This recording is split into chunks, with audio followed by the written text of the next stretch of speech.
Now we go to our final session of the day. We turn to a topic that sparks a lot of attention recently, attention itself.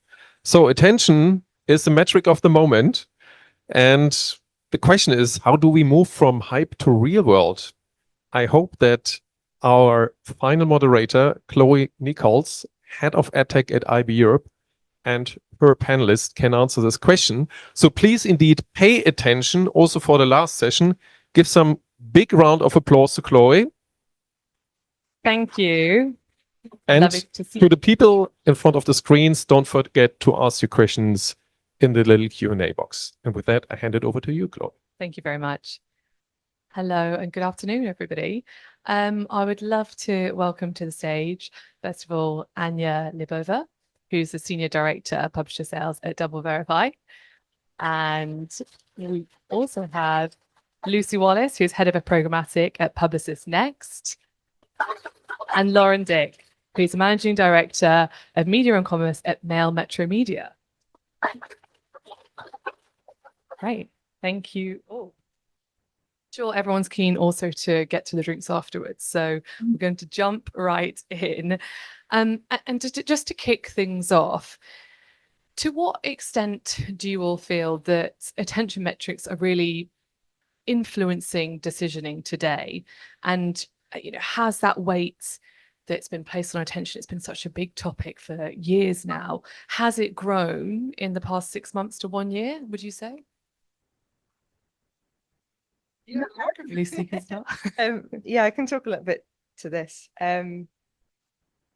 So yes, it's influencing. Yes and no to it's influencing decisions. I think it's ultimately it's a hot topic. Programmatic is full of them. There's constant change, and that's why I love being in the industry. But attention itself is kind of one lever that we can pull to improve performance, and our intention should always be to deliver client growth and client success.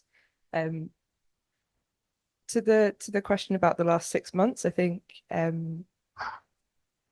it's been a conversation for the last couple of years, but I do think in the last 6 months it's been easier than ever to test attention, and like anything, it takes time to get from kind of testing and conceptual through to like strategic implementation. I think I've seen more like real-time testing of attention in the last kind of 6 months to a year, just I think because of the ease. Yeah. Amazing. Yeah, I would say we have seen enough data to very firmly say that improved attention does bring outcomes across the full funnel, and we are in the outcomes era and everyone is talking about it. So what we see is for media buyers, it is a privacy-friendly solution that can help them understand the effectiveness of the creative itself, of the targeting behind it, and of the partners that they choose to buy media from. And then for publishers, it's a way to differentiate their inventory and position it as a highly premium, highly attentive one. So once those two sides both are using attention, that is just a good indication of where we're going. And to your point, it is very much at least worth of testing it. And once they do start testing it, they see the results, and therefore we've seen huge growth. I'm sharing a mic. Yeah, I think it's the same as kind of everyone else had commented on the previous panel, in that there are a myriad of different KPIs for any different campaign, for any buy. Attention is one of those. There's definitely been a lean into testing around those sorts of solutions. And you're absolutely right. For a premium publisher, it makes sense because it leans into sort of all of our USPs in terms of time spent and engagement. But I would say that it isn't that we're suddenly seeing huge amount of money move into testing attention. I think as with all these things, buzzwords, as you said, the rhetoric tends to be quite far ahead of actual buying. So whilst it's great to lean in, we still haven't seen sort of all of the dollars start to flow that way. And that would be great. But I think that it will always be this myriad of like what's important to one, what's valuable to one will not necessarily be to the other. So from a publisher perspective, and actually anyone on the sell side, we're trying to sort of, how do you hedge your bets and make sure that you're balancing what's valuable to all your clients? Yeah. Oh no, I do. Luckily I have one. Just to touch on that as well, is there any other, you mentioned the ability to, incorporate and use attention as a metric now, and testing, and it seems as though once someone starts testing, they see the success and the value of it. Is there any other reason why you think it's maybe come to the fore more recently? Well, the ease of testing, but I also think it's what clients want of us as an agency, right? Is to be like forward thinking on all of these industry topics and be able to come with a point of view and on what the next 6 months, a year, 18 months brings. So I think there's a leaning in of clients into like programmatic industry topics as well has driven some of that. I would also say that we kind of as an industry, thankfully, moved on from some of the core metrics that became a bare minimum.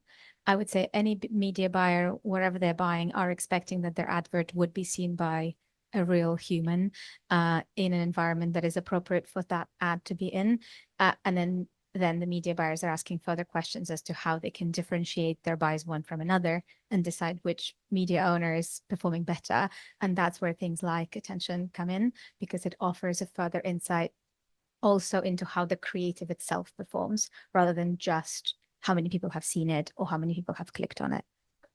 Yeah, and by that logic, you'd expect that in sort of 18 months, 24 months from now, attention is table stakes, and it becomes something that's just part and parcel of, in the same way that you need it to be compliant, you need it to be in view, you need it to be delivering to a human, like all of the things that have just become absolutely standard, bare minimum in terms of delivery. I think at the moment there's this sort of like, it's still perceived to be this additional value layer add-on, and actually it's something that we should be demanding from any buy, particularly when you're buying a premium environment, to warrant that attention. But as with all of these things, there's going to come down to, there's a proxy for value which is determined by price, there's a proxy that's determined by trading, by environment, by actually what you want to deliver in terms of outcomes. And we see this all the time, where what we're told by the buyer in terms of what they're optimizing to has in no way any correlation to what they're actually optimizing to. And that's still the case now. And do you think, sorry, this is also a side note, but just want to pick up on that interesting point. Do you think we're, seeing better alignment of incentives with attention? Do you think there's been that shift, or is it still coming? Maybe Lucy, you'll know. What do you mean by alignment of incentives? So just in terms of, we were mentioning that we've been doing the bare basics, measuring the bare basics for a while, but are we now seeing a move beyond that to kind of really focus on, I've even heard of things like attentive, what's it called, CPMs and things like that. Do you really see that actually taking off, or is it still fairly nascent still? Yeah, I do think ACPM was an acronym I learned last year, year and a half ago. I think it's important for us not to get like tunnel vision. I think there does seem to be a new metric every year. In terms of how important that is, to my point earlier, I think it's one of many things that we should be looking at, and we should avoid kind of funneling straight into attention as the only thing that we should be aiming for. I love that. Great. Okay. And then how do you think kind of high attention environments fare against others, just in terms of, the value today, and how a publisher strategy is being affected? This is for publishing. Yeah. I mean, so we live and breathe how much time people are spending on our site, what they're doing. That determines everything from where the headline goes, where the image goes, where the ad slot goes, where the ad map gets changed to. So all of that is optimizing towards engagement. Engagement is a proxy in this case for attention and time spent, and all of the things that would be the inputs to an attention metric. So yes, it's incredibly important for our ads offering, but more so it's important to our UX on site. So there's a huge amount, and can't remember how he's just said it a minute ago, in terms of like, we've kind of got the bare basics, and almost now there's a bigger shift change, like how do we do less to make sure that we're doing less but more valuable. And that is true with the signals that we push out, how we sort of package and sell our data, how we think about attention, because if everything has that as part and parcel of what we're selling, then we have to start to actually deliver on performance and deliver on outcomes and make sure it's an optimized UX, and all of those things refine the process, and why it's really important for us to work with the buy side to get to that. Yeah, definitely. Oh, sorry. I've got something to add for the previous question and the one that you just asked. You know, we talked about being a proxy, not being a proxy. It can't really be a proxy until everyone has the same definition of attention, and it cannot be the currency unless all of us see this currency as exactly the same thing, right? Like we all see a value of £1 as a value of £1, but attention and definition of it really depends on who is talking and what their experience of testing what platform has been in the past. So that needs to happen, and that language has to be aligned between the two sides for this to become, in 18 months, that thing that everyone expects. But I obviously work with a variety of publishers rather than being publisher myself. And what I see a lot is that publishers now can kind of use it in two ways. One is obviously sales. They differentiate their offering from others, especially news publishers, because what we found is attention is over 10% higher in news inventory. And news inventory, I would say historically, has been suffering a little bit from some of the buyers avoiding it. So that really helped. So that had really helped to bring that back. So we worked with a number of our partners to basically help them build that narrative and calculate this research around attention. But they also use it as a way to optimize campaigns in real time, because they no longer have to necessarily rely on an advertiser partner to give them the result of the campaign in real time, so that they have enough time to change something. If they have their own view of how that's performing, then they possibly can optimize while the campaign is live and align further with the advertiser. Right. Brilliant. So you're absolutely right on the proxy. Sorry, you're absolutely right on the proxy point, in terms of everybody has a different definition. Everybody's working to different standards, so it's very hard to standardize what is a programmatic automated transaction against it.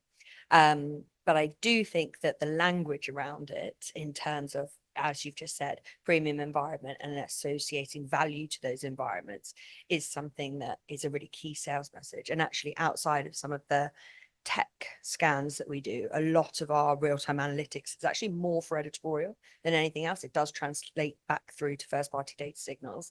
But they are probably the most obsessed with heat maps and what that looks like on the page, which is their attention metric. But that in no way correlates to a programmatic key value. Yeah. Yet. And we kind of touched upon standardization, that disparity, but what do you kind of see as the most impactful challenges that's happening in terms of modeling attention? Is it, is it standards? Is it the research? Is it the signals? Yeah, so we were speaking about standardization of kind of how we're looking at kind of what counts as attention, and that's a thing that's been on my mind across the board. But also the attention measurement up until now has been really, really reliant on signals, right? Like signals, you mentioned time in view, what type of interaction a user is taking on an ad. Are they zooming in? Are they playing? Are they turning their phone around? And from a buyer's perspective, those signals don't always correlate with sales. We've seen various studies. I mean, there was one from Meta and Playground XYZ a few months back about the time spent. I have a bugbear with time spent on screen, but the time spent with an ad, if you see multiple bursts of shorter time interaction, that's 21% more effective than if you had that whole same period of time in one burst. And I've seen countless campaigns where I've optimized towards traffic, and those clicks don't correlate with sales ultimately. So I think that's the reliance on signals, but I think it undervalues and doesn't see enough the impact of the creative message itself. I'm a fundamental believer of we should be like earning attention rather than buying it. And And we're getting there now. I think we're seeing more of the impact of the creative message itself with, AI modeling, companies like Neurons, they're doing all sorts now. So I think we're getting there. But I think until now, there's been the standardization challenge of what we classify as an attentive view. And it's been too reliant on signals and not valued the creative itself enough. I would agree with that. I think it's really, at the moment, we've got almost like a siloed funnel top to bottom, where attention is really a brand metric about how you capture, how you engage, and everything is kind of associated to that. And then this is really, really horribly generic, like I'm massively simplifying this, but at the bottom you've got everything that's data, performance, retail media, everything sort of sits at that lower funnel. And it's only now that we're starting to see actually retail media offerings are looking forward to the previous panel, looking for curation, looking for offsite, looking for non-endemic opportunities, looking for what that expansion looks like. How do we know more about our customers? How do we build those profiles? How do we ultimately build bigger scalable commercial solutions? And that same thing is true with everything that is a sort of media metric that you associate with brand, and that upper funnel needs to also be something that, if it's going to have any value to a buy, has to be something that you can pick out all the way through, in the same way that using sort of really, really niche sales data can be used to fulfill something further up the funnel, and kind of vice versa. So you have this sort of like perfect two-way street almost. And I think that there's a couple of examples. I think it's Co-op have just done an attention for retail media. So we're starting to see that shift where actually something that has been really performance and really data driven and really focused on sales and outcomes and everything you'd expect is starting to think about sort of those other more brand metrics. And I think that's where you'll get this perfect virtuous circle of everything coming together. But then everyone will have their own MMM, so it will look completely different for everyone. So no standards will apply. Anything to add? Yeah, I already touched upon standardization and the fact that there isn't really any of it at the moment. So that is a problem. And unless that is fixed, then I don't think the buyers would really adopt it further, because if you want to measure attention across the board, you need to make sure that you can measure attention across the board, whether it is a proprietary platform, social, retail, media, or an open web publisher. So that needs to be possible technically, which is quite difficult. And if it is based on signals, those signals have to be available, and not all platforms are super open about sharing them. So aligning the methodology, a gold standard of what attention is across the board, for us is key. And I've personally seen some companies that would just randomly give you a number and say, this is your attention score, without any further explanation. And those just create more problems than solve. So that's where we look at it as transparency and standardization. And that's what we want to achieve across channels and formats. Brilliant. And I love that attention should be earned and not bought as well. I think that's really important though, because the challenge with standardization, which I know obviously a room of programmatic buyers and everyone in this ecosystem has a real, and like we've all been bitten by this, has a real, there's a distinct possibility that it could end up being a bit of a race to the bottom. So trying to hold on to what's unique rather than just sort of plow into blanket standardizations is that sort of push-pull for publishers, where they want to understand how they can certainly speaking for us, we want to understand how we can transact at scale. We want to understand how we can assign visible value metrics to all of our signals. But at the same time, like, how do you weigh that up with actually like the value, particularly when it comes to content, whether that's branded content, whether that's editorial content, whether that's video, social, whatever that looks like. And there is that kind of push-pull of like, actually, what do we hold back from everyone being able to see, so that we retain that value and so that we have got the opportunity to earn that user engagement and all of the other signals that we look at as our attention metrics. But I mean, I don't have the answer to that. That's the balancing act that we're trying to find. Cool. And I was just going to ask, I know you touched upon this as well just a second ago, but it is kind of optimizing towards attention, delivering better outcomes compared to, strategies focused on more traditional KPIs, would you say?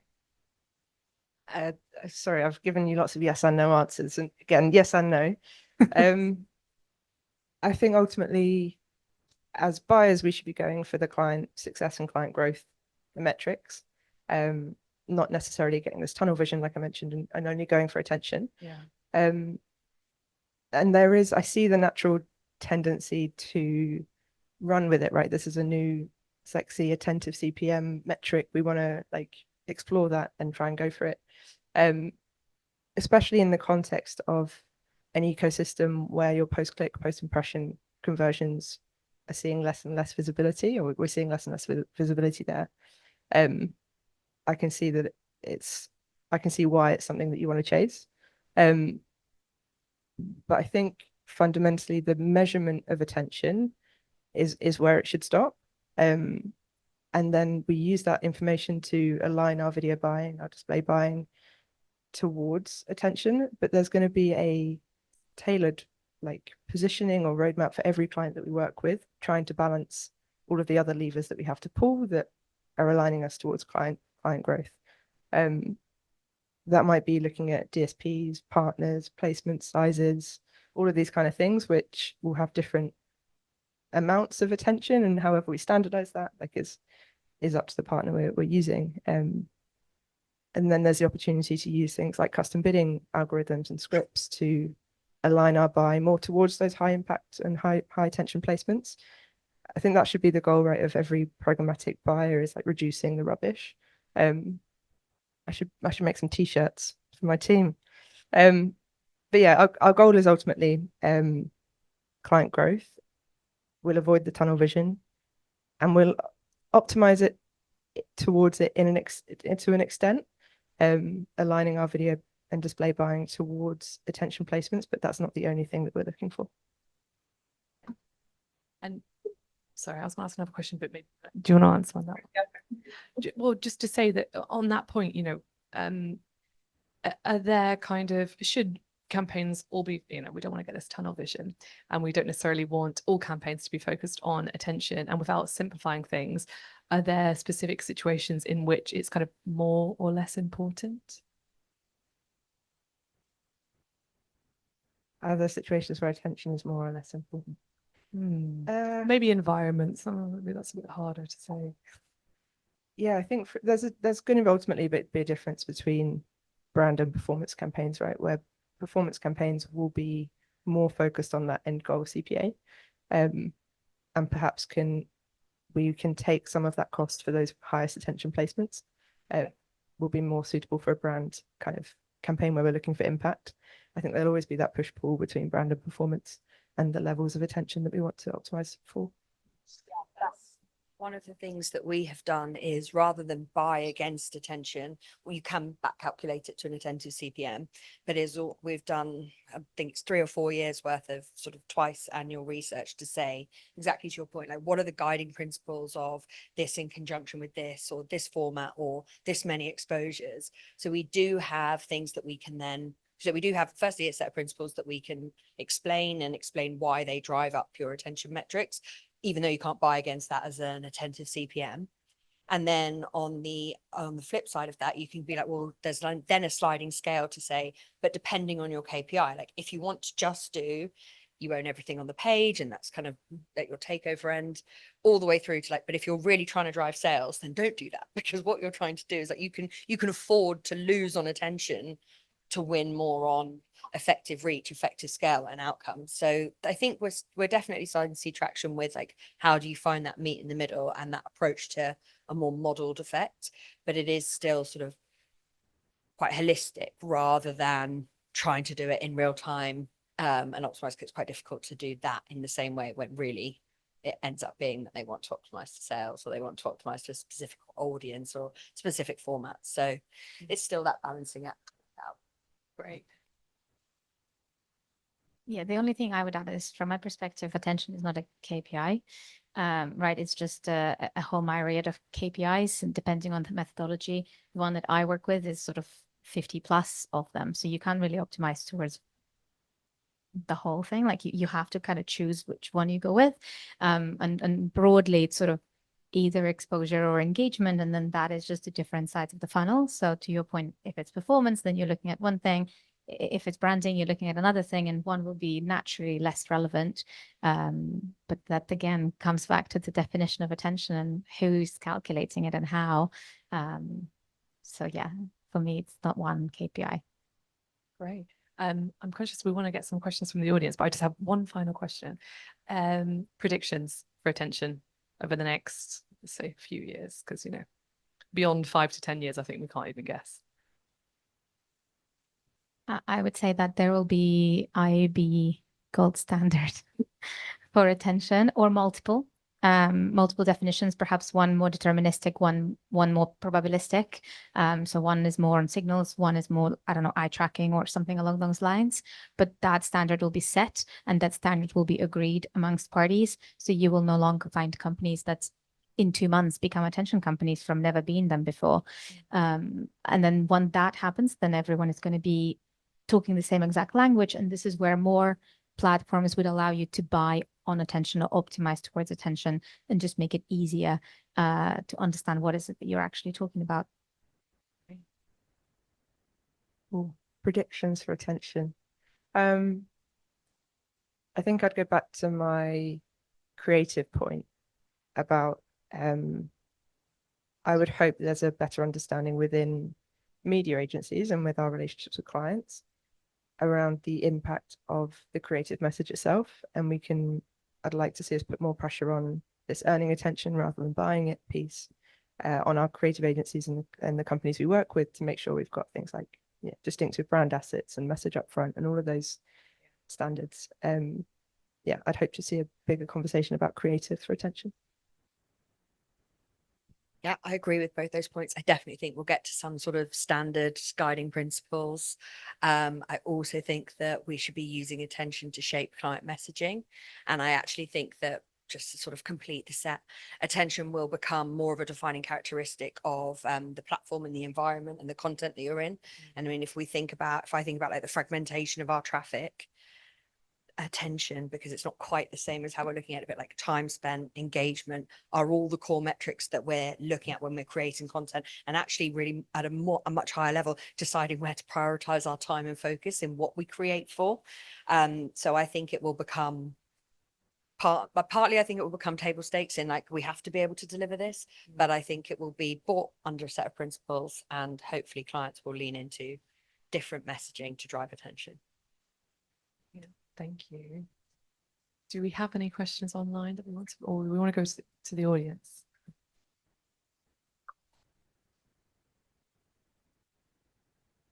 Thanks. We talked a lot about standardization with attention partners. How reliant do you think we are on social channels and walled gardens and fenced gardens? I love that phrase, by the way.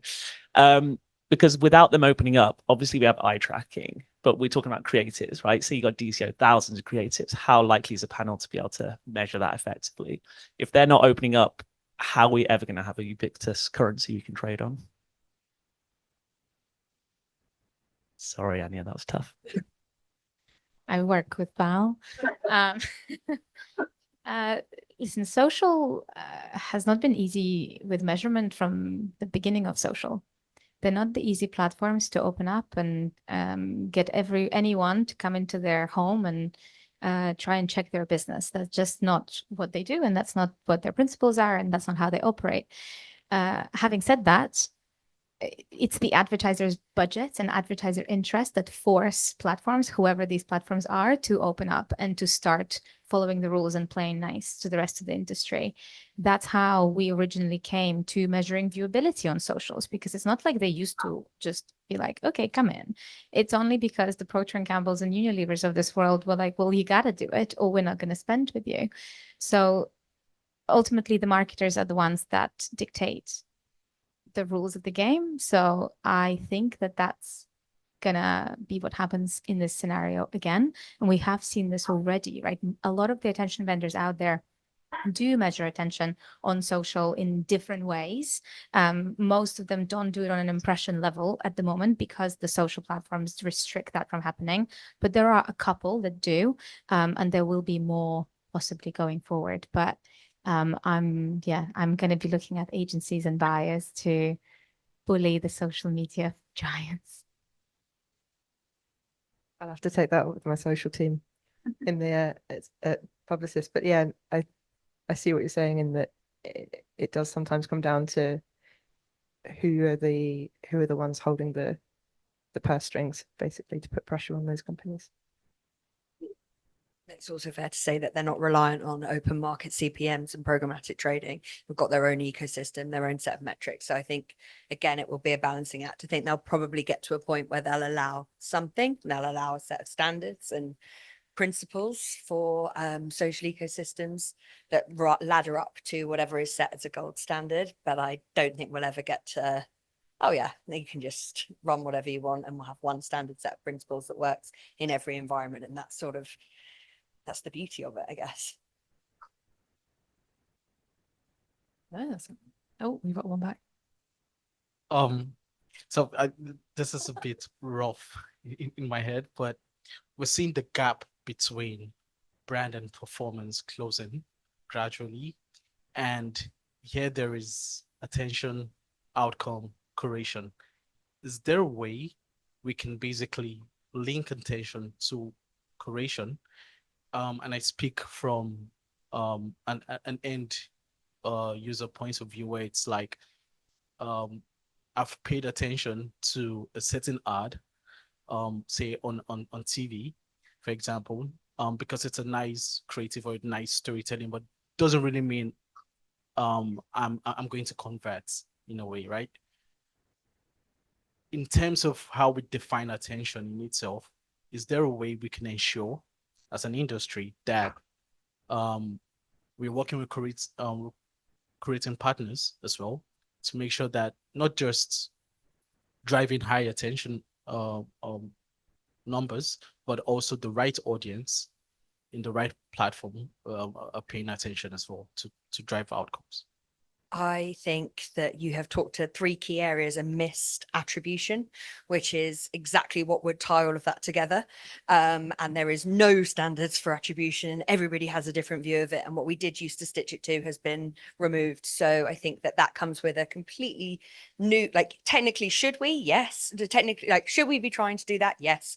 Can we do that? Yes, if you stitch together a lot of different things or you work in isolation and a retailer allows you to put a single pixel down, you get that whole view. Like, we can get to that, but that is so clunky. And at the moment, you'd have to do that step by step with each different partner, each different buyer, each different retailer. But I think that potentially we come back next year and attribution is one of the topics, because we've gone, okay, we actually all do need to get together to do this, because otherwise we're not going to see the spend funneling through to the ecosystems that we're talking about here. Yeah, I agree with all of that. I think there's a point there about working with SSP partners for curation. I think that's something we have been doing and will continue to do in terms of working with our SSP partners to curate a selection of high attention, high viewability placements. But I think it's a small part of that's a small part of the puzzle overall of how are we as agencies developing a buying strategy for our clients that works for our clients. So I think SSP curation is part of that. But there's also looking at all of our other metrics, how we're buying audiences, what optimizations we're using, like placements, DSP mix, all of that. SSP curation is one part of the wider kind of buying strategy that we pull together for clients. Brilliant. And, oh, I knew you had to have one. I was about to ask. I was a little bit offended there wasn't one. So great. Brilliant. So big fan of attention measurement and opportunities, right? But do you think, as the panel here, this could be a time, or would you like to have this as a time to put a death nail into the IAB definition of viewability? Do you want to go first? You're welcome. We are at the IAB event. But it's a flawed metric. I think if you're buying on viewability alone now, then you are missing a trick. So in terms of whether or not it's a flawed metric, that's like saying cookies are a flawed tracking. We know that, but we have to have, as an industry, we have to have moved past that and be buying against more complex strategies that tie together multiple different, to everything we've said, to the myriad of signals, to the complex MMMs that tell you what you should be buying, what your mix looks like, what your optimization. I would say we should move past buying against just viewability for sure. Whether or not I have a problem with the definition, I'm not wasting any time on that. It's 10 years old. Yeah, I agree. It's kind of the theme of this panel, I think, has been there are lots of things we can measure, and ultimately we don't want to get tunnel vision against any of them. So yeah, I think viewability is one thing across of a myriad of metrics that we can look at, and it's not something we go solely for. At least if I had a client that said we only want 90% viewability, I'd say that no. Well, I think there are too many. There are lots of clients that still rely on it and still think about it. So it's something we need to consider as part of our wider mix.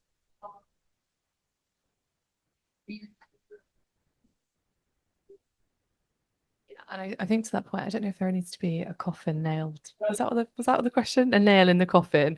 It feels like from this conversation, though, that there has been a big shift. And I think you perfectly kind of summarize that it's, maybe not the top of our list anymore. And it feels like a lot of the industry has moved on. So I don't think it needs to be coffined, but it feels like it has. And I think, the death of anything, like the death of the cookie, which is not the death of the cookie, but it was, it's the rebirth of our industry to give way to transformation, which is what we do well. Spend the next 5 years trying to find an alternative. For humans, it works as standard this time and build from. Definitely. You did well. I just want to say thank you all so much for paying attention as well this afternoon and staying with us. Thank you. Yeah, thank you so much. I know it was a long day already, so I'm more than happy that you stayed until the very end and also answered some very sharp questions and juicy questions. And thanks to the audience for asking these. So your applause for the last panel we had. And with that, we are now coming to the end of the H1 25 Virtual Programmatic Day. And it was truly an incredible event, I think. We covered a vast range of different topics. We spent attention until the very end of the whole kind of day. Special thanks again to the speakers, to the moderators, to the panelists for sharing so many kind of interesting and also actionable insights. And a heartfelt thank you to my friends and colleagues at the IAB Europe. Without you, this wouldn't be possible. So thank you, Helen Mussard. I think you were watching us online. Thank you, Dimitris.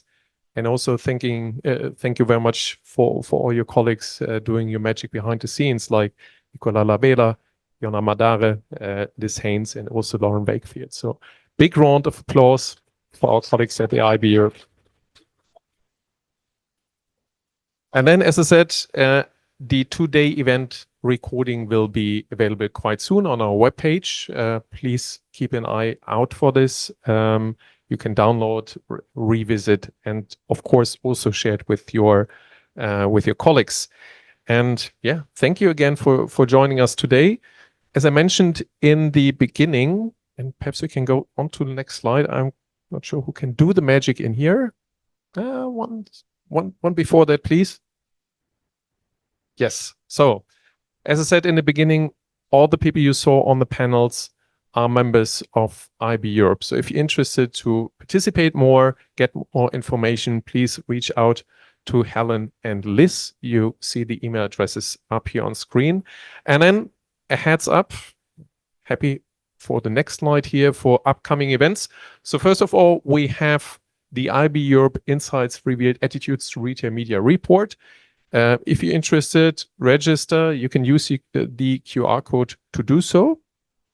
And then next slide, next event, please. That's the Retail Media Impact Summit, which is happening, I think, after the Mexico on 24th of September in Amsterdam. Again, if you're interested, you can also see all these kind of links, of course, on the IAB Europe website, but you can also directly register here by scanning the QR code. And then the final thing,